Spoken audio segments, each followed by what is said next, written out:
لە یادی لەدایکبوونی پێغەمبەر درودی خوای لەسەر بێت بەشی ڕۆشنبیری و هونەر باوبەشی قایمقامیەتی سەید سادق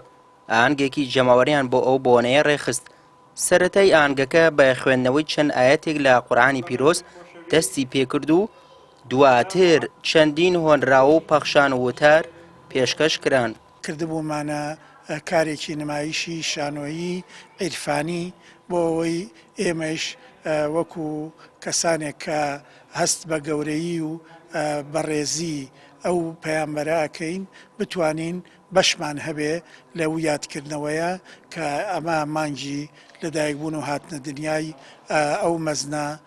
ئینسانەیە کە خۆشەویستی خوا و خۆشەویستی شوێنکەوتوان و بگرە زۆرێک لە بڕوادارانی تریشە. لە نێو مناجات و عیرفانی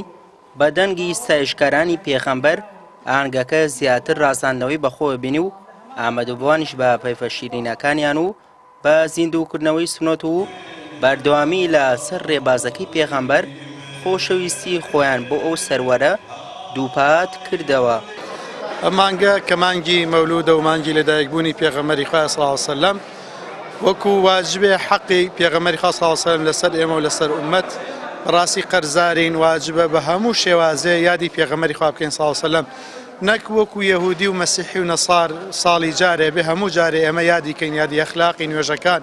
ڕۆژوو خێر سەدەقە چاکە لەگەڵ هەتیوانە لەگەڵ دراوسیا لەگەڵ دایک و باوکە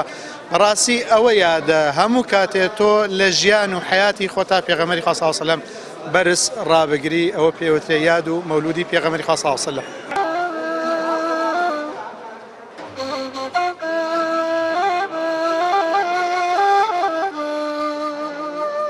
هاوڵاتیانی کورد هەمیشە لە بۆنە و یادە ئیسلامیەکاندا سەرمەشق بوون و